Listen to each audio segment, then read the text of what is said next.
Allahumma salli wa sallim ala sayyidina wa maulana Muhammadin adada ma fi ilmillahi salatan daimatan fi dawami mulkillahi.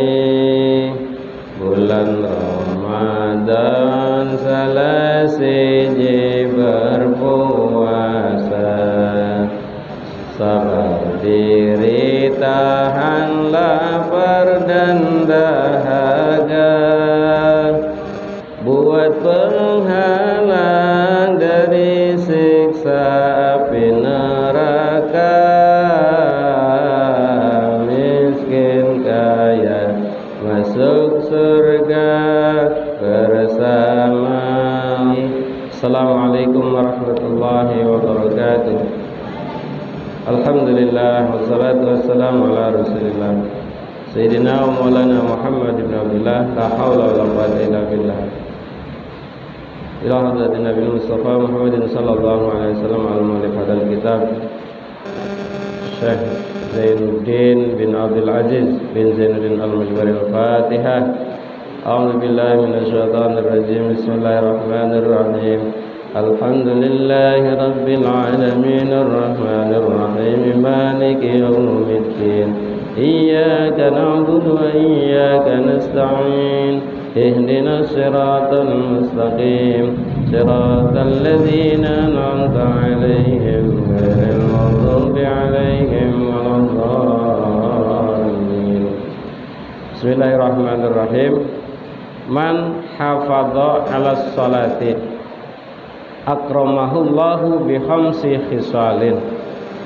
Man, siapa orang, hafadha yang menjaga, ala salatin menjaga salat, akramahullahu maka Allah akan memuliakan, bi khamsi khisalin dengan 5. Jadi kalau orang menjaga salat 5 waktu, maka Allah akan memuliakan dengan 5 perkara. Yang pertama, yurfa'u anhu daikul aish, diangkatnya, dihilangkannya kesempitan hidup, ekonomi seret, susah, nyari rezeki. Asal salat 5 waktu, ibadah dengan baik, maka kehidupan akan jauh lebih baik.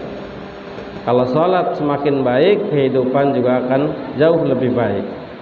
Ini kata Nabi Muhammad sallallahu alaihi wasallam, man hafadha 'ala sholati akramahullahu bi khamsi khisal. Barang siapa yang menjaga salat 5 waktu, tidak ditinggalkan, maka Allah memuliakan dengan 5 perkara. Yang pertama, dihilangkan kesusahannya, kesusahan hidupnya dihilangkan oleh Allah Subhanahu wa taala. Dan dihilangkanlah siksa kubur. Jadi di kuburan tidak disiksa kalau orang salat 5 waktu. Wa ya'tihi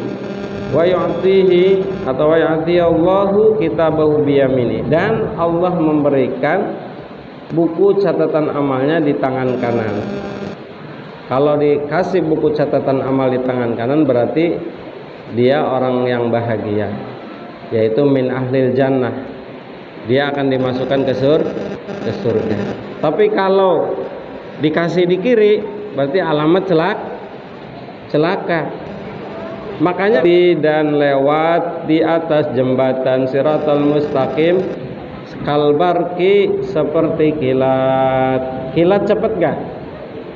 Kilat cepet gak? Kalau hujan ada petir atau kilat itu cepet. Nah, orang yang dijaga sholatnya itu akan melewati Siratal Mustaqim dengan sangat cepat.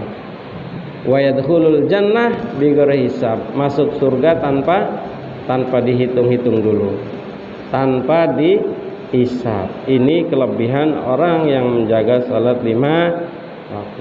Tapi sebaliknya, waman tahawana utawi sopane wong iku tahawana iku gegampang sepaman anis salat saking salat aqabahullah maka Allah akan menyiksanya. Siapa orang yang mempermudah, maksudnya menggampangkan, meremehkan salat, maka Allah akan menyiksanya dengan 15 ukubah, 15 siksaan, 5 di dunia, 3 ketika mati, 3 di kuburan, 3 ketika keluar dari kuburan. Naudzubillahi min dzalik. Nih kalau orang ninggalin sholat itu ada 15 siksa. Berapa? Yang punya buku catat bukunya.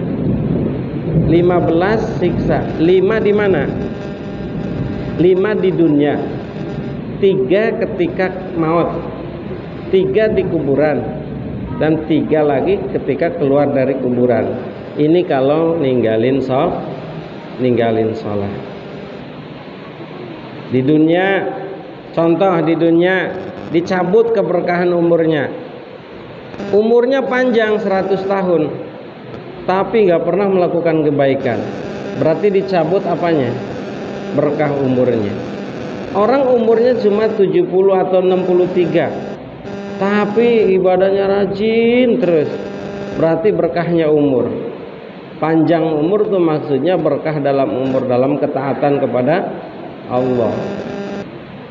Syaratnya orang panjang umur itu silaturahminya dijaga, terus kemudian apa? Sedekah.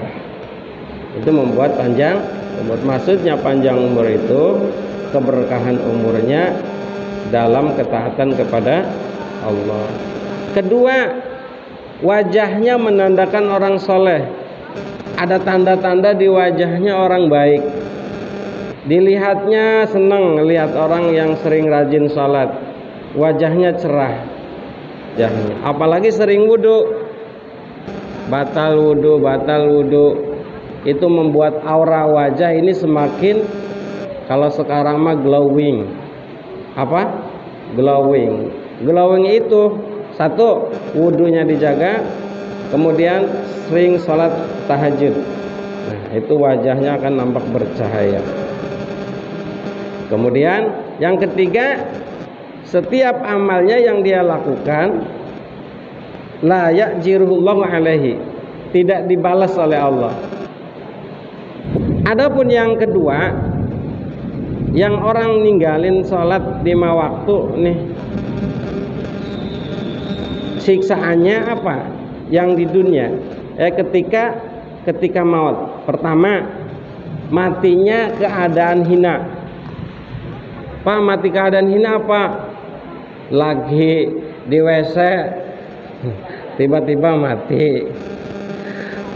Ya kalau matinya mulia, lagi sholat malam atau lagi sholat 5 waktu kondisi sujud, itu mulia tuh. Dua, matinya keadaan lapar. Dan yang ketiga, mati keadaan haus. Lah, ngelap, haus, dikasih minum masih haus. Orang yang meninggal itu sebenarnya tidak butuh makan, tidak butuh minum, hanya yang dirasa hausnya saja. Tapi ketika dikasih minum, nggak bisa menghilangkan rasa hausnya tetap. Karena sebenarnya haus akan apa? Dia amalan-amalan, ya. Akan haus akan ilmu, akan haus akan zikrullah, zikir kepada Allah Subhanahu wa taala. Dia nggak tahu sekitar kanan kirinya, maka dituntun nyebut Allah, Allah, Allah. Kalau yang memang mulutnya susah nyebut, ya dia susah, dikira gampang. Sekarang kita masih hidup bisa la ilaha illallah, la ilaha illallah Muhammadur Rasulullah. Ketika mau naza, dicopotnya ruh dari badan alias maut, susah. Kecuali dia amalnya baik, langsung gampang. Maka kalau kita ngajarin nuntun orang yang mau meninggal, itu jangan panjang-panjang. Paling sedikit Allah, Allah, Allah, atau la ilaha illallah. Nanti kalau kepanjangan, dia udah cengap-cengap, bahaya kalau sampai la ilaha. Nanti tidak ada Tuhan. Illallahnya tidak disebut bahaya. Kalau illallahnya disebut dakhalal jannah, akhir kalamnya dia la ilaha illallah, dakhalal jannah, masuk surga. Siapa orang yang akhir kalamnya la ilaha illallah, maka dia akan masuk surga. Nah ini. Yang ketiga, mati dalam keadaan haus. Walaupun dikasih minum selaut, air laut dibawain buat minum orang yang mau mati itu tidak kenyang-kenyang atau tidak merasakan segar. Selaut diminumin buat orang itu yang mau meninggal, masih tetap haus. Tapi beda orang minum telaga Kausarnya Nabi Muhammad SAW. Satu ceguk tidak akan haus selamanya. Allahu Akbar. Satu tegukan air telaga Kausar Nabi Muhammad diminum bagi penghuni surga, itu tidak akan haus selamanya. Tapi orang yang jarang sholat, mau cengap-cengap mau mati, diminumin sesegara juga tidak akan pernah seger, tidak akan pernah kenyang, tetap haus yang ada haus. Beda dengan ulama-ulama, haus akan ilmu, haus akan zikir, haus akan selawat. Ya, harus haus akan ilmunya Allah Subhanahu wa ta'ala. Jikalau seandainya orang itu belajar ilmunya Allah, maka ilmunya Allah makin luas, sedangkan umur kita terbatas. Kita mati dulu sebelum ilmu sampai selesai. Ilmu Allah itu luas, tidak ada habisnya. Umur kita yang habis di luar. Umur di dunia berapa sih kalau tidak menuntut ilmu? Ya Allah, itu hanya secuil saja yang dikasih oleh Allah Subhanahu wa ta'ala. Selebihnya kita tidak tahu. Tapi kita tidak mau ngaji. Nah ini. Naudzubillah min dzalik.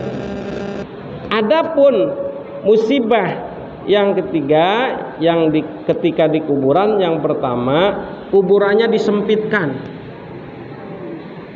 Orang yang jarang sholat, kuburannya disempitkan. Kalau orang soleh, itu kuburannya luas, ya, pertamanan surga. Tapi kalau orang jarang sholat, kuburannya disempitkan. Sampai saking sempitnya itu tulang iga kayak remuk digencet. Mau seperti itu? Mau enggak? Tulang iga rusuknya ketika di kuburan digencet, remek. Kalau enggak mau, jangan ninggalin sholat 5 waktu. Pas saya ada ujur syar'i, gimana kalau sholatnya nanti? Ya nggak ada masalah kalau ada udzur syar'i, sholatnya nanti. Tapi nantinya jangan sering.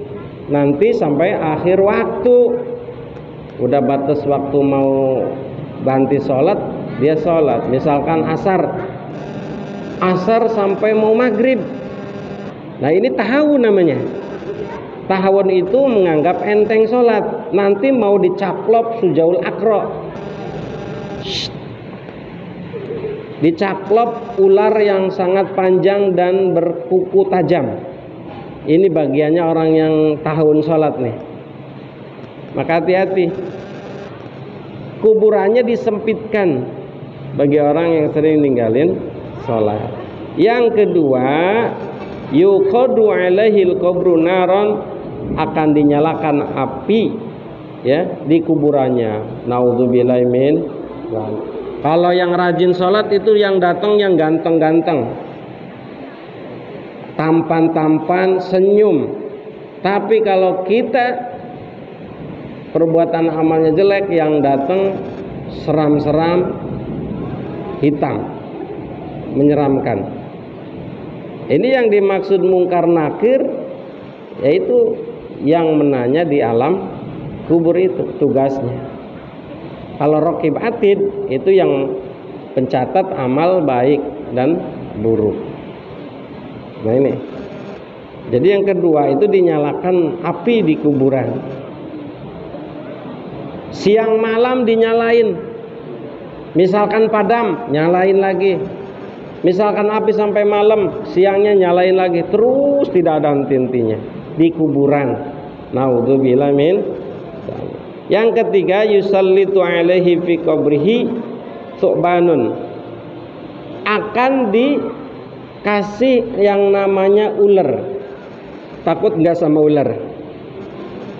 Takut nggak sama ular? Ular hitam ada racunnya, kita takut. Nah kalau di kuburan yang jarang sholat, ularnya nggak tanggung-tanggung. Nama ularnya ada namanya, Sujaul Aqra. Namanya apa? Sujaul Aqra. Matanya, ini matanya dari api. Bayangin, kalau ular yang kita lihat itu matanya biasa, ya, hitam putih. Tapi nanti matanya itu api nyala. Tandanya apa? Ganas nggak? Orang marah aja kelihatan mata merah, ya benar. Nah ini ular itu matanya dari apa? Keluar api. Kukunya dari besi. Kukunya dari besi. Setiap kuku itu panjangnya 1 hari. 1 hari berapa menit? Hah? 24 apa? 24 jam 1 hari. Kalau kita dari sini ke Jakarta 1 hari nyampe nggak? Nyampe. Itu kukunya ular. Berarti dari sini ke Jakarta kukunya doang, perjalanan 1 hari. Itu baru kukunya loh, belum badannya, baru kukunya. Panjangnya perjalanan satu hari. Kata ular tuh ngomong ke si mayit, hei, saya Sujaul Aqra. Itu suaranya suara seperti geledek, petir, dor yang sangat kenceng. Itu suaranya. Saya diperintahkan Allah untuk memukul kamu karena kamu ninggalin sholat,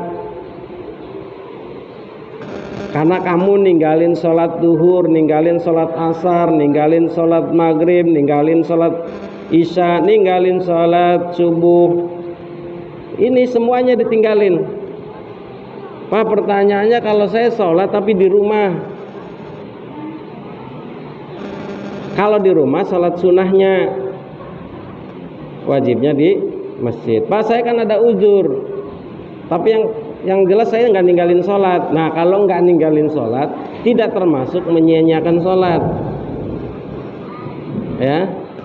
Kalau dia masih sholat, tidak menyia-nyiakan sholat, berarti tidak termasuk buruan Sujaul Aqra, ular yang sangat panjang. Kukunya dari sini nyampe Jakarta, kukunya saja. Gimana badannya, ekornya ya? Kukunya aja sampai dari sini ke Jakarta, perjalanan 1 hari. Mungkin Jakarta lewat lah 1 hari sih, sampai Banten kali. Itu baru kukunya saja. Gimana badannya, gimana kepalanya, gimana ekornya, tidak bisa dibayangkan. Itu ngelilit 1 orang, nggak bisa kelilit, kegesrek aja, kegiles, bukan dililit. Wong dililit mah banyak. Orang panjang kukunya aja, pakai kukunya digini doang, mental kali itu. Kalau itu ular itu nancep, kukunya nancep ke dalam, itu tembus bumi. Jadi ternyata ular itu ada yang berkuku. Kalau kita kenal naga ya, tapi sebenarnya ada ular yang memang mirip naga, yaitu yang disebut Sujaul Aqra. Itu lebih serem dari naga, kukunya panjang. Nah ini, jadi yang menyia-nyiakan salat ini tugasnya ular Sujaul Aqra. Nah ini, dan yang terakhir musibah ketika keluar dari kubur nanti di arah-arah kiamat, di tempat-tempat kiamat, maka fasiddatul hisab, maka hisabnya akan sangat berat dan dibenci oleh Allah, dimasukkan ke neraka. Naudzubillahi min dzalik. Mudah-mudahan kita diselamatkan semuanya, amin ya Allah ya rabbal alamin. Mudah-mudahan kita bisa menjaga salat lima waktu, jangan tahawun, jangan menganggap enteng. Sekian, wallahul muwaffiq ila aqwamit thoriq. Assalamualaikum warahmatullahi wabarakatuh.